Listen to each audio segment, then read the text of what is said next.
benar-benar terwujud. Berarti kan apa yang kamu jalani hidupmu itu sebenarnya adalah wujud dari mindsetmu sendiri. Kalau kamu takut, kamu akan ketakutan terus. Kalau kamu merasa susah, kamu akan lebih susah. Makanya orang itu disuruh bersedekah. Itu sebenarnya menghilangkan mindset. Sakderenge nglajengaken mirsani video sakjangkepipun, kula aturi kapurih nutul tombol subscribe supados boten ketinggalan video salajengipun. Kagem kemanfaatan video menika, monggo dipun like, komen, lan ugi share. Mugi panjenengan sedaya pinaringan seger waras, bejo donya bejo akhirat, rahayu rahayu rahayu sagung dumadi. Usia umur mereka belum mempunyai jodoh, mungkin karena kriteria mereka terlalu tinggi. Terus yang kedua, udah nikah lama tapi susah punya omongan. Kebanyakan narasumber itu seperti itu. Jadi mereka punya masalah kalau udah rumah tangga pengen tuh mesti di anak situ. Orang susah punya omongan, itu kan ada medis non medis ya kan. Kalau medis mungkin ada kendala, mungkin yang laki atau perempuan. Kalau yang non medis itu sebenarnya gini Pak, ada yang namanya mental block. Orang sudah setahun 2 tahun tidak punya anak, akhirnya ngeblok dalam pikirannya, saya tidak punya anak ini. Bener ya? Jadi malah dia membatasi sendiri. Berarti karena pikiran sendiri, terpenjara dirinya sendiri. Sama orang sudah cari jodoh kemana-mana, apalagi mau nikah gagal, langsung dia, wah saya pasti tidak punya jodoh lagi. Sudah mau gerak seperti apa dia tidak ketemu. Makanya media itu kembali ke kesadaran diri. Di saat semua mental block kita yang membelenggu diri kita, yang membuat kita tidak merdeka, rasa takut sebenarnya. Orang hidup itu kebanyakan takut. Takut apa ya? Takut lapar, takut susah, takut mati apalagi. Ini harus dihilangkan. Ganti mindset yang baru. Saya hidup itu, kita itu hanya menjalani. Kita sudah ada yang menghidupi. Kalau memang kita percaya adanya Tuhan, jalani saja hidup. Yang penting ininya bagus. Orang hidup itu yang penting pikirannya bagus sudah. Nah ini pusatnya kok, IC-nya kok. Rajanya. Ya, iya IC-nya masalahnya. Ini semua mata kita berkedip, mana kita suruh kan enggak? Karena ada program di sini. Makanya membedah meditasi itu sama saja sampai kaji diri, nanti ketemunya makrifat ilmunya. Puncaknya meditasi itu makrifat, mengetahui keberadaan Tuhan. Karena apa? Hidup kita memang itu. Jadi lebih ke pasrah, lebih bersyukur. Walaupun kita sakit pun kita rasa bersyukur. Nah, orang sakit tidak sembuh-sembuh itu gara-gara itu kok. Gara-gara kurang bersyukur. Kurang bersyukur satu. Dua, kurang semeleh. Ya kan?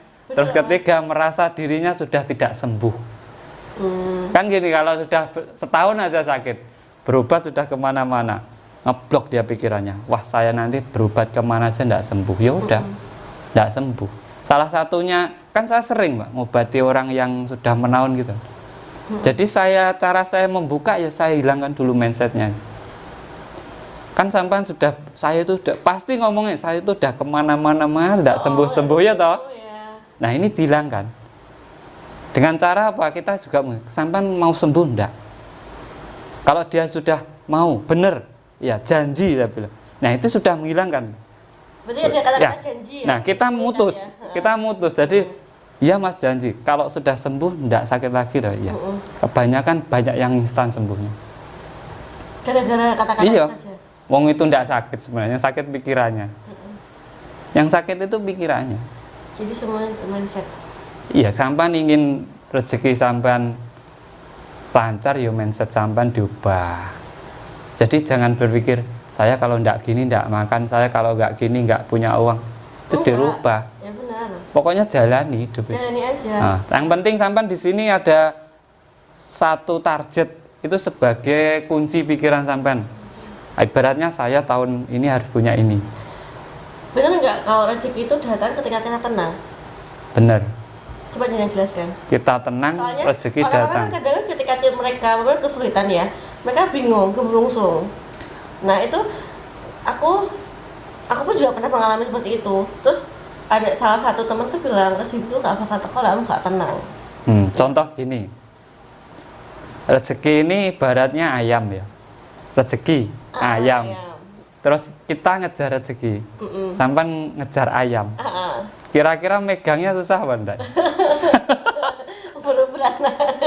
Tetapi kalau kita diam, makanya sampan ngomong kan tenang toh. Kita diam, sampan berpikir, oh berarti saya harus bikin usaha ini. Ibarat ayam, oh saya harus punya beras, harus punya jagung untuk makan ayamnya. Nah kita tinggal nabur di depan, ini kasih jagung, kita tunggu toh. Datang enggak ayamnya? Ayam tetangga aja datang gitu. Makanya orang dulu rezeki itu gak kena diuber, wis ono sing ngatur.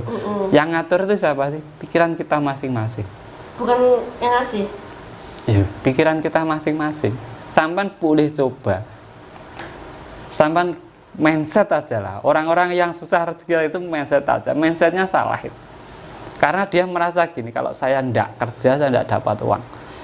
Itu salah sebenarnya. Kalau kita ndak usaha gini saya ndak dapat uang. Salah. Karena apa? Dia memaksakan hidup untuk seperti itu. Nah, sedangkan dia sendiri dalam hatinya katanya yakin kan, rezeki itu diatur Tuhan ya toh. Berarti dia kan bohong. Ya kan? Jadi dia bakal gemerungsung. Lah, bangga gemerungsung toh. Sama saya dulu bikin kayak contoh lah, kita bikin channel seperti itu. Aduh ya juga kenapa gini? Ya udah saya diam. Saya cuma mindset saya gini aja. Suatu saat channel saya banyak yang nonton. Gitu saja udah. Yang penting saya upload. Sama. Itu yang saya praktekkan masalahnya itu ya meditasi. Di alam yang membawa ya Mas. Bener, saya dulu pernah spiritual kayak sampean tuh enggak punya apa-apa. Itu pernah. Ya cuma ya namanya meditasi, saya berarti bulan depan saya harus punya ini. Itu memang benar-benar terwujud. Benar-benar terwujud. Berarti kan apa yang kamu jalani hidupmu itu sebenarnya adalah wujud dari mindsetmu sendiri. Kalau kamu takut, kamu akan ketakutan terus. Kalau kamu merasa susah, kamu akan lebih susah. Makanya orang itu disuruh bersedekah, itu sebenarnya menghilangkan mindset. Maksudnya? Itu mensugesti diri sendiri. Kalau kamu sedekah, rezekimu tambah lancar, bener enggak? Nah, berarti dia dia berarti saya memberi, di sini sudah mikir, besok saya pasti lebih banyak lagi. Nah, itu namanya mensugesti diri. Nah, itu menurut jenengan gimana? Benar atau salah? Ya bener. Jadi kayak perantaranya sedekah. Iyalah, dia itu untuk mensugesti dirinya sendiri. Saya bersedekah. Itu janji Tuhan akan dilipat gandakan. Dia sudah berpikir nanti lipat ganda ini kan gitu toh. Iya kan? Nah, makanya dengan memberi ini saya nanti akan mendapat juga kembali. Itu sebenarnya mindset juga, menanamkan mindset. Sama, saya sakit saya harus pergi ke sana. Untuk kalau pergi sana saya nanti sembuh. Spiritual itu yang bikin sakti kan bukan ilmunya, Mbak. Keyakinannya yang datang. Keyakinan yang datang. Orang itu kalau sudah datang yakin, ibaratnya ke tempat saya yakin gitu, saya pegang ya sembuh. Saya tidak perlu apa-apa. Apanya yang dipegang? Loh, orangnya kan sakit ya, udah sembuh. Atau bikinkan air, udah sembuh. Sembuh dia. Terus tadi kan kembali ke awal, cara meditasi. Tadi dengan bilang bisa dilakukan sama tidur. Nah, kalau kita kebebasan pulas piye, Mas? Loh, sebelum tidur itu tidur dalam meditasi itu terhindar dari mimpi buruk. Coba dengan cara. Karena apa? Saat mau tidur, teman sudah meriset setiap sehari tadi, kegiatan sampai sehari tadi itu sudah sampai restart. Kalau HP itu di restart, memorinya dihilangkan. Mimpi buruk itu adalah memori otak. Benar. Itu memori otak. Nah, jadi orang waktu bangun sebelum tidur dia meditasi, waktu bangun pasti lebih seger lagi. Karena apa? Dia seperti terlahir kembali, baru. Berarti ketika mau tidur kita harus melakukan meditasi. Walaupun dengan berbaring toh.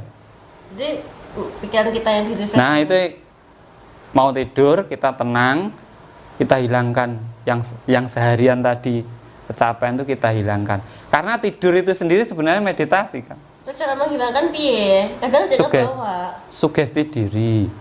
Jadi Tubuh manusia itu yang mengatur itu alam bawah sadar. Seperti darah sampean mengalir itu kan alam bawah sadar. Seperti rasa sakit sampean itu alam bawah sadar. Rasa emosi, rasa iri, rasa dengki itu alam bawah sadar. Tapi harus bisa dihandle dengan alam sadar kita. Kalau tidak bisa handle, ngawur.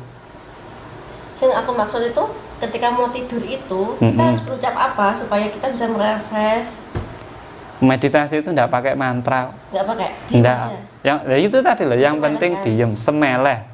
Berarti ketika hari itu belum mendapat solusi di nganu USB ini nganu ya. Iyalah. Kita hilangkan aja besok. Tanamkan program baru besok lebih baik dari sekarang. Besok lagi lebih baik dari sekarang. Itu yang meditasi bisa dilakukan sambil tidur. Sambil tidur bisa, sambil jalan bisa. Meditasi itu introspeksi, sampean tahu gak? Jadi sambil naik motor pun juga bisa ya? Namanya orang, kamu kalau ngingat introspeksi diri itu sama aja meditasi. Bukan karena harus hening gini, enggak. Itu enggak harus ya? Iya, kalau gini terus bingung. Kan ya, kayak perjalanan itu pun juga bisa loh ya. Bisa. Yang penting kamu ingat dirimu sendiri itu namanya meditasi. Namanya meditasi itu menghening kok. Jadi kalau kita berterima kasih sampai diri kita. Iyalah, orang itu kurang berharga hidupnya karena kurang menghargai dirinya sendiri. Nah, itu bagaimana cara kita menghargai diri sendiri? Apa ajining diri? Saka busana itu? Ya enggak. Menghargai diri sendiri itu kita tahu kemauan diri kita sendiri. Sebagai contoh lah orang sekarang ya, dirinya belum cukup sudah mau menolong orang lain. Berarti kan dirinya sendiri tidak dihargai dulu. Orang yang belum cukup menolong orang lain itu kurang ikhlas, Mbak. Dia mau ngomong ikhlas kayak apa lah, kurang ikhlas. Berarti lah orang belum cukup bisa bantu orang lain itu kurang ikhlas, pasti kurang ikhlas. Karena apa? Seharusnya dipakai dia, dibagi. Tetapi kalau sama udah cukup, ngasih orang kan pasti tidak berharap apa-apa. Iya benar. Karena kita sudah cukup. Nah, kebanyakan orang memaksa memberi orang. Sebenarnya mereka itu memaksa. Tapi kan kalau wes lupa kan ikhlas. Kalau wes lupa kan dia wes gak mikirin lagi. Ikhlas itu yang gimana tuh? Nah, ya kan? Ya lupa maksudku. Jadi mau kita kasih orang.